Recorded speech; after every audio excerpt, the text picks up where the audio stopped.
Hello friends, आप सभी का बहुत बहुत स्वागत है हमारे यूट्यूब चैनल पर। तो चलिए आज की क्लास स्टार्ट करने वाले हैं। आज का सेशन बहुत ही इंपॉर्टेंट होने वाला है क्योंकि आज जो हम बातें करने वाले हैं वो हम करने वाले हैं बेसिक्स ऑफ इंग्लिश ग्रामर।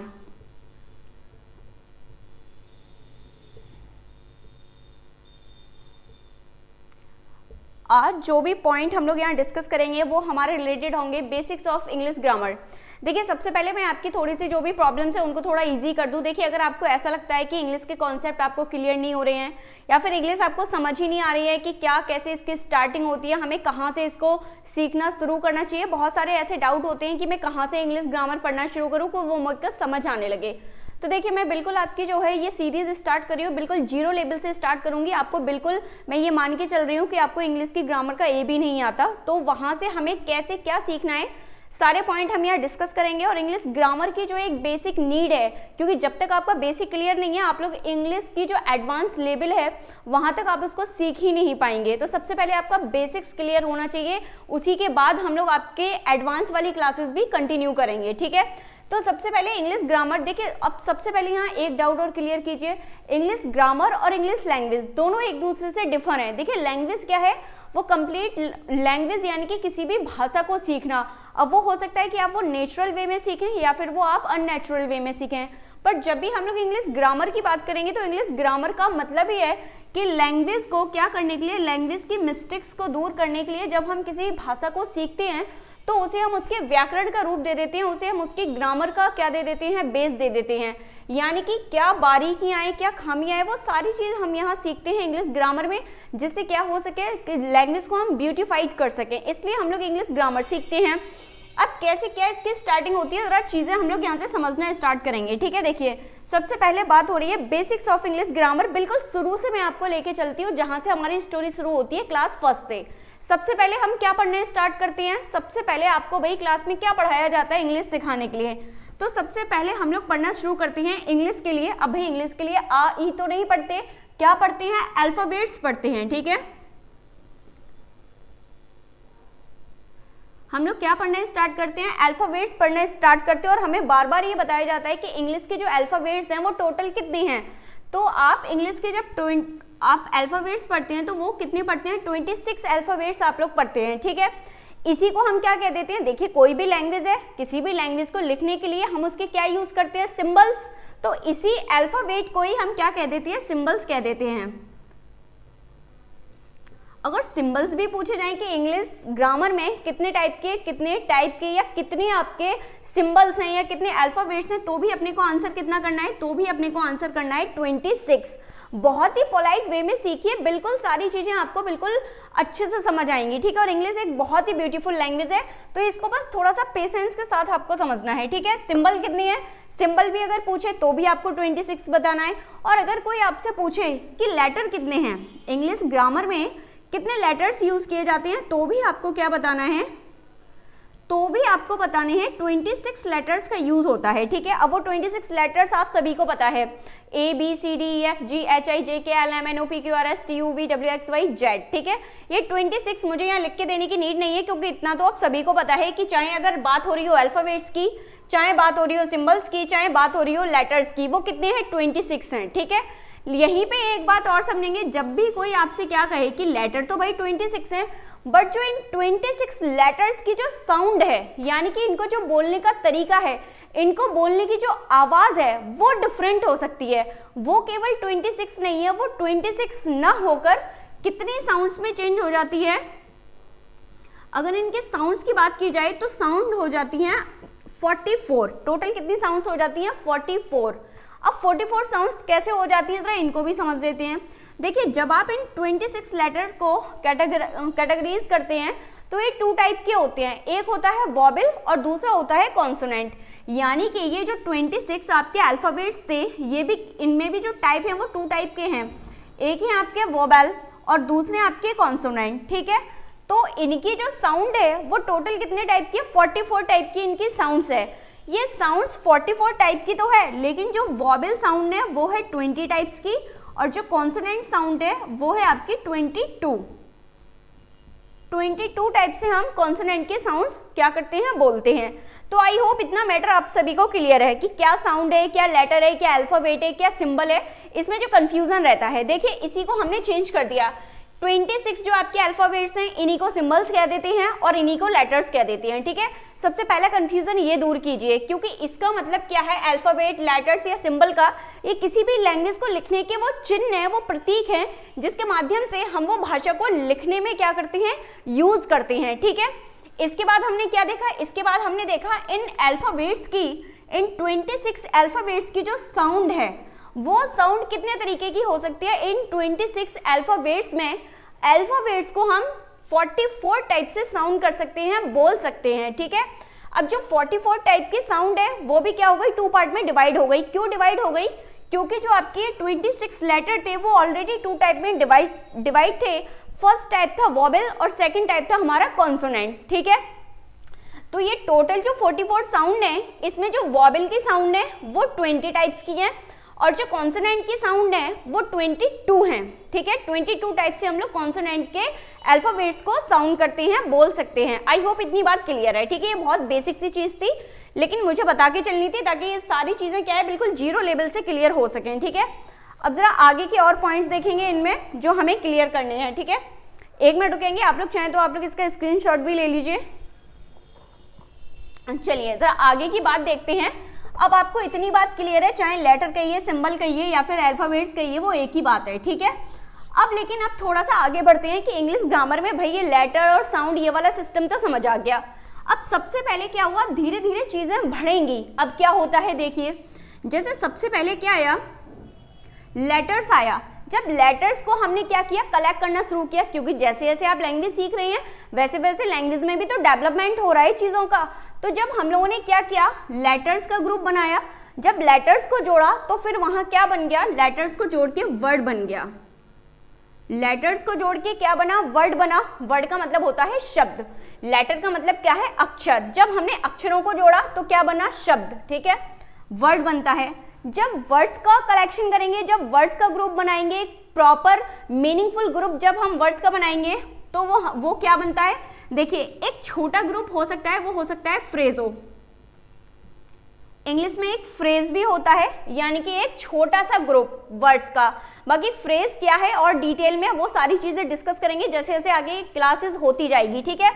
एक छोटे से ग्रुप वर्ड्स के ग्रुप को फ्रेज कह सकते हैं इंग्लिश ग्रामर में, और वहीं पे थोड़ा सा फ्रेज से और बड़ा ग्रुप हो जाए तो वो क्या हो जाता है, वो हो जाता है आपका क्लॉज, ठीक है। क्या हो जाता है, क्लॉज हो जाता है। ये सारे जो पॉइंट है ये आपके इंग्लिश ग्रामर के लिए बहुत इंपॉर्टेंट है, ठीक है। कई सारे क्वेश्चंस तो आपको फ्रेज और क्लॉज से ही देखने के लिए मिल जाएंगे, ठीक है। तो वर्ड्स के ग्रुप को, जब छोटा सा ग्रुप हो तो हम उसे फ्रेज कह सकते हैं इंग्लिश में। जब थोड़ा उससे बड़ा ग्रुप हो वर्ड्स का तो हम उसे क्या कह सकते हैं, हम उसे क्लॉज कह सकते हैं। लेकिन सारी चीजों को मिलाकर जब हम किसी एक बड़ी यूनिट की बात करते हैं तो यहाँ इंग्लिश लैंग्वेज की सबसे बिगेस्ट यूनिट की बात की जाए जो क्लॉज के बाद बनती है, वो होती है सेंटेंस। क्या बनता है, उसके बाद प्रिपेयर होता है आपका सेंटेंस। यानी कि अगर बात की जाए कि सेंटेंस का डेवलपमेंट कैसे हुआ इंग्लिश ग्रामर में, तो सबसे पहले हम क्या सीखते हैं, लेटर सीखते हैं। लेटर के बाद हम लोग वर्ड सीखते हैं। लेटर को भाई जब लेटर्स को कलेक्ट करेंगे तो एक मीनिंगफुल वर्ड बनेगा। मान लीजिए मैंने 3 अल्फाबेट लिए, मैंने एक लिया C, A और T। जब इनको कलेक्ट करके बना दिया तो ये मेरे एक मीनिंगफुल वर्ड बन गया। क्या बन गया, कैट। फिर मैंने कुछ और ऐसे ही ग्रुप लिए तो मैंने क्या बना दिया, मान लीजिए एक फ्रेज बना दिया, इन द गार्डन। जब मैंने थोड़े से और वर्ड्स कवर किए या फिर कलेक्ट किए तो हमने क्या बना दिया, क्लॉज बना दिया। और उसके बाद जो हमारी एक मीनिंगफुल पूरी बिगेस्ट यूनिट तैयार होती है वो क्या होती है, सेंटेंस, ठीक है। तो अगर लैंग्वेज इंग्लिश ग्रामर, देखिए इंग्लिश अगर लैंग्वेज की पूछी जाए कि स्मॉलेस्ट यूनिट कौन सी है, लैंग्वेज की अगर स्मॉलेस्ट यूनिट पूछी जाए तो लेटर्स, अल्फाबेट्स कुछ भी बोल सकती हैं आप, ठीक है। जब लैंग्वेज की पूछी जाए, इंग्लिश लैंग्वेज की अगर स्मॉलेस्ट यूनिट पूछी जा रही है तो अपने को क्या बतानी है, तो अपने को बतानी है लेटर्स। बट जब भी आपसे इंग्लिश ग्रामर की स्मॉलेस्ट यूनिट पूछी जाए तो फिर हम क्या बताते हैं, वर्ड। क्या बताते हैं, वर्ड, ठीक है। इंग्लिश किसकी, ग्रामर की। इंग्लिश ग्रामर की स्मॉलेस्ट यूनिट पूछी जा रही है तो क्या बताना है, वर्ड बतानी है, क्योंकि वहां अल्फाबेट से काम नहीं चलेगा। और बाकी जो सेंटेंस है इसको बोलते हैं इंग्लिश ग्रामर की बिगेस्ट यूनिट। आई होप इतनी बात आपको क्लियर हुई होगी, ठीक है। क्या स्मॉलेस्ट यूनिट है, क्या लैंग्वेज की स्मॉलेस्ट यूनिट है, क्या ग्रामर की स्मॉलेस्ट यूनिट है, और जो बिगेस्ट यूनिट है वो क्या है, वो सेंटेंस है, ठीक है। आई होप इतनी बात आप सभी को क्लियर है, ठीक है। चलिए अब थोड़ी सी आगे की बात और कर लेते हैं। इसके बाद इतनी चीज क्लियर है कि कैसे कैसे इंग्लिश का डेवलपमेंट हो रहा है और कैसे कैसे किस किस ग्रुप को हम किस किस नाम से जानते हैं, ठीक है। चलिए आगे देखेंगे जरा।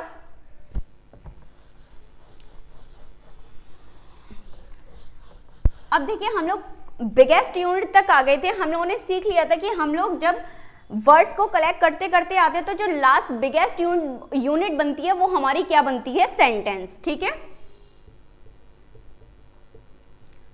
क्या यूनिट बनती है, बिगेस्ट यूनिट हमारी बनी सेंटेंस। अब यहाँ सेंटेंस ही एक्चुअल में आपका रियल जो गेम है इंग्लिश ग्रामर का वो स्टार्ट होता है, ठीक है।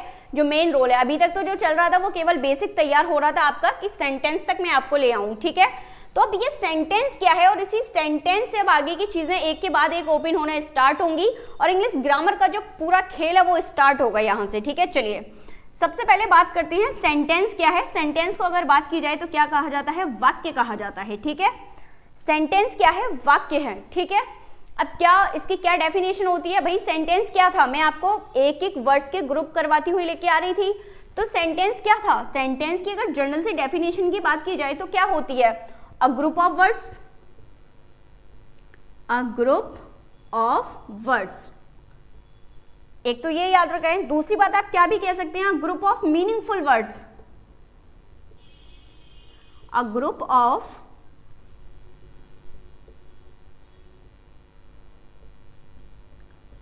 यानी कि ऐसे वर्ड्स का ग्रुप होना चाहिए कि भाई उन वर्ड्स का भी क्या होना चाहिए, अपना मीनिंग होना चाहिए। ऐसा नहीं कि कोई भी वर्ड उठा के रख दो, उसका मीनिंग हो या ना हो। तो फर्स्ट पॉइंट क्या याद रखना है अपने को, अ ग्रुप ऑफ मीनिंगफुल वर्ड्स या अ ग्रुप ऑफ वर्ड्स, लेकिन वर्ड्स ध्यान रखना कैसे, मीनिंगफुल, और वो क्या हो और वो क्या करते हो, which makes a complete sense.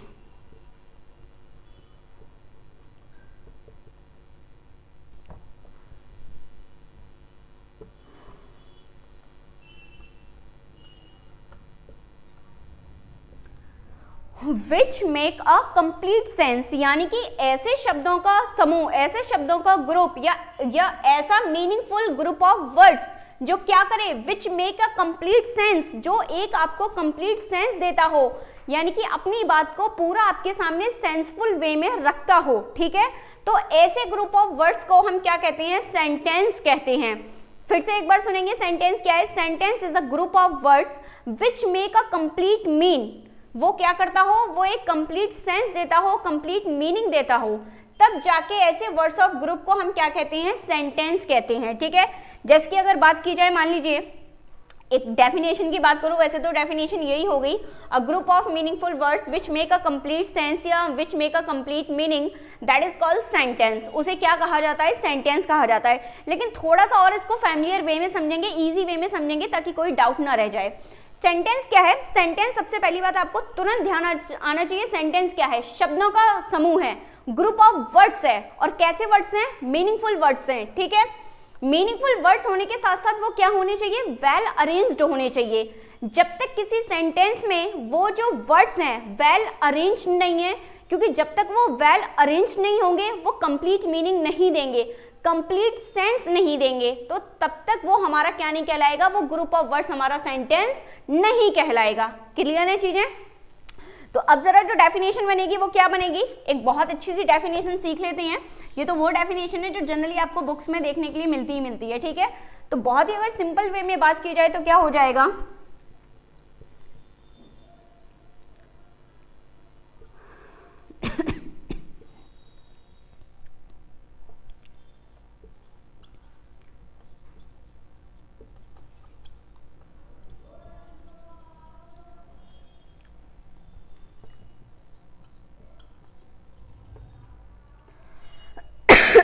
चलिए देखेंगे जरा अब क्या डेफिनेशन हो जाएगी। अगर थोड़ा कॉम्पिटेटिव लेवल की बात करते हुए जरा सीखें, एक ही सेंटेंस में पूरी बात आ जाए, ठीक है। देखिए, a well arranged group of meaningful words is called sentence, ठीक है। अ वेल अरेंज्ड, ये भी एक बहुत इंपॉर्टेंट पॉइंट है कि जो वो वर्ड्स होने चाहिए, जो मीनिंगफुल वर्ड्स हैं वो वेल अरेंज्ड होने चाहिए, क्योंकि अगर वो वेल अरेंज्ड नहीं होंगे तो उनका क्या नहीं आएगा, उनका एक कंप्लीट मीनिंग नहीं निकलेगा। तो इसीलिए पूरी डेफिनेशन क्या बनती है, a well arranged group of meaningful words is called sentence. ठीक है, ऐसा शब्दों का समूह जो क्या दे, जो एक सार्थक अर्थ दे, ऐसे शब्दों के समूह को सेंटेंस कहा जाता है, ऐसे शब्दों के समूह को वाक्य कहा जाता है। आई होप इसके बाद डेफिनेशन में कोई डाउट नहीं रहने वाला है। ठीक है, 3 बातें याद रखनी है। सबसे पहली, अ ग्रुप ऑफ वर्ड्स, और वर्ड्स भी कैसे, मीनिंगफुल, यानी कि a group of meaningful words, these are well arranged, वो कैसे होने चाहिए, वेल अरेंज्ड होने चाहिए। और तीसरी बात, विच मेक अ कंप्लीट मीन, वो एक क्या देना चाहिए, वो एक कंप्लीट मीनिंग देने चाहिए, सार्थक अर्थ देने चाहिए, तब जाके वो हमारा सेंटेंस, वो जाके हमारा पूरा क्या कहलाएगा, तब जाके हम उसे सेंटेंस कहेंगे। जैसे कि क्या, एग्जाम्पल से समझते हैं जरा। मान लीजिए मैंने आपके सामने ऐसे ही लिख दिया, मान लीजिए मैंने लिख दिया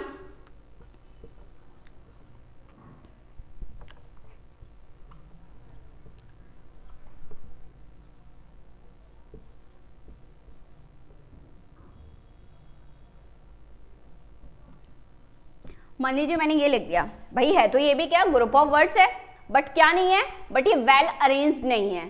क्योंकि जब तक group of words well arranged नहीं है, कंप्लीट मीनिंग देने वाला नहीं है, कंप्लीट सेंस देने वाला नहीं है, उसे हम सेंटेंस नहीं कह सकते इंग्लिश ग्रामर में। ठीक है, तो इसलिए हमें क्या करना पड़ेगा, वेल अरेंज्ड फॉर्म में लिखना पड़ेगा इन ग्रुप ऑफ वर्ड्स को, ताकि वो हमें क्या दे पाए, ताकि वो हमें एक कंप्लीट सेंस दे पाए और हम उसे सेंटेंस बोल पाए। ठीक है, चलिए देखेंगे जरा क्या होगा।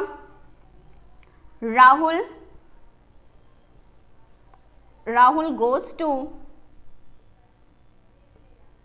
School daily.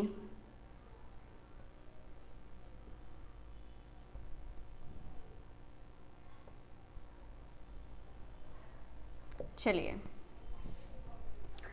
Rahul goes to school daily, एक सेंटेंस हमने ये लिखा था और ऊपर भी मैंने ग्रुप ऑफ वर्ड्स लिखा था, तो बताइए भाई कौन सा जो है वो हमें मीनिंगफुल सेंस दे रहा है। Rahul goes to school daily, यानी कि राहुल क्या, राहुल डेली स्कूल जाता है। ठीक है, तो आई होप इतनी बात आपको क्लियर है कि सेंटेंस क्या होता है और क्या क्या सेंटेंस की जो इंपॉर्टेंट टर्म्स हैं वो अपने को याद रखनी है। ठीक है, सेंटेंस क्लियर है। अब सेंटेंस में एक बात निकल कर आई थी कि सेंटेंस एक्चुअल में है क्या, ये ग्रुप ऑफ वर्ड्स है। ठीक है, ग्रुप ऑफ वर्ड्स है, इसलिए आपको पता चलेगा कि सेंटेंस क्या है, एक ग्रुप ऑफ वर्ड्स है, यानी कि किसी भी सेंटेंस में हम क्या यूज करते हैं, डिफरेंट टाइप के वर्ड्स यूज करते हैं। किसी भी सेंटेंस में हम क्या यूज करते हैं, डिफरेंट टाइप के वर्ड्स ही तो यूज कर रहे हैं, और उन ग्रुप को एक मीनिंगफुल वे में और अरेंज्ड वे में रख के हम उसका सेंटेंस बना देते हैं। तो अब करना क्या है कि हमें क्या पता चला कि भाई सेंटेंस में क्या आ रहे हैं, डिफरेंट टाइप के वर्ड्स आ रहे हैं। तो अब इंग्लिश ग्रामर में क्या किया गया, इन वर्ड्स को भी अलग अलग कैटेगरी में डिवाइड कर दिया, अलग अलग काइंड्स में डिवाइड कर दिया, अलग अलग फॉर्म्स में डिवाइड कर दिया। अब यहीं से एक टॉपिक आपका बनता है कि जब सेंटेंस में यूज होने वाले वर्ड्स को हमने क्या किया, जब हमने उनको डिवाइड किया, हमने उनके काइंड्स में उसको डिवाइड किया, उसके कैटेगरी में उसको डिवाइड किया, तो टोटल कितने टाइप के वर्ड्स निकल कर आए, टोटल 8 टाइप के वर्ड्स आपके निकल कर आए। सेंटेंस में कई टाइप के वर्ड्स यूज होते हैं, जब उन वर्ड्स को अलग अलग कैटेगरी के बेस पर डिवाइड किया गया तो वो वर्ड्स जो हैं कितने टाइप के निकल कर आए, इंग्लिश ग्रामर में वो वर्ड्स 8 टाइप के निकल कर आए। और क्योंकि वो वर्ड्स किस में यूज हो रहे थे, सेंटेंस में यूज हो रहे थे, किसी स्पीच में यूज हो रहे थे, तो इसलिए इस टॉपिक को हमने क्या नाम दे दिया, इस टॉपिक को हमने नाम दे दिया पार्ट्स ऑफ स्पीच। क्या नाम दे दिया, पार्ट्स ऑफ स्पीच। इतनी बात आई होप अब आप सभी को क्लियर हुई। ये स्पीच क्यों आया, ये स्पीच आया सेंटेंस के लिए, क्योंकि ये जो वर्ड्स यूज हो रहे हैं किस में यूज हो रहे हैं, सेंटेंस में यूज हो रहे हैं। सेंटेंस का मतलब क्या है, स्पीच। भाई बोल के आप कह रहे हैं, तो स्पीच के पार्ट्स को, पार्ट्स यानी कि उसमें यूज होने वाले वर्ड्स, भाई जब स्पीच को आप क्या करोगे, उसका पार्ट करोगे तो वो अलग अलग वर्ड में ही तो टूटेगा, ऐसा तो है नहीं है वो किसी और में टूटे। तो सेंटेंस यानी कि स्पीच में यूज होने वाले जो वर्ड्स हैं उसके हमने क्या कर दिए, पार्ट्स कर दिए। तो हमारा टॉपिक क्या निकल कर आया, पार्ट्स ऑफ स्पीच। अब कोई पूछे कि पार्ट्स ऑफ स्पीच भाई इंग्लिश ग्रामर में कितने टाइप की है, यानी कि वो पार्ट्स हैं, यानी कि जो वो वर्ड्स हैं उस स्पीच यानी कि सेंटेंस में यूज होने वाले वो कितने टाइप्स के हैं। तो अभी जस्ट ही मैंने आपको बताया था, उनको 8 कैटेगरीज में डिवाइड किया गया, उनको 8 काइंड्स में डिवाइड किया गया। ठीक है, आई होप इतनी बात आपको समझ आई होगी। अब वो 8 काइंड कौन कौन से हैं जरा वो समझ लेते हैं। बहुत ही ईजी है, सबने सुन रखे होंगे। पार्ट्स ऑफ स्पीच कितने टाइप की होती है, कितने काइंड्स की होती है, 8 काइंड्स की होती है। कौन कौन सी है देखिए जरा। सबसे फर्स्ट आपका क्या है, सबसे फर्स्ट है नाउन। अब याद आ रहा होगा थोड़ा थोड़ा, हाँ भाई ये पढ़ा है, ठीक है। तो बस मैं आपको बिल्कुल स्टार्टिंग से यहां तक लेके आ रही थी कि क्या बिल्कुल हमारी स्टार्टिंग होनी चाहिए। नाउन, नाउन के बाद क्या आएगा, प्रोनाउन, प्रोनाउन के बाद आपका क्या आ जाएगा, वर्ब, वर्ब के बाद क्या आ जाएगा, एडवर्ब, एडवर्ब के बाद क्या आ जाएगा,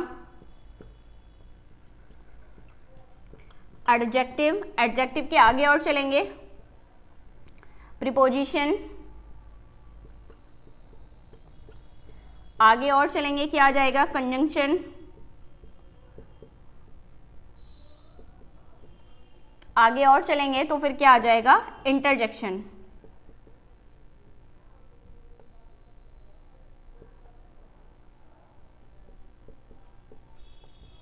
ठीक है, तो ये आपके क्या हैं, ये आपके ये जो वर्ड्स हैं या जो आपकी पार्ट्स ऑफ स्पीच होती है।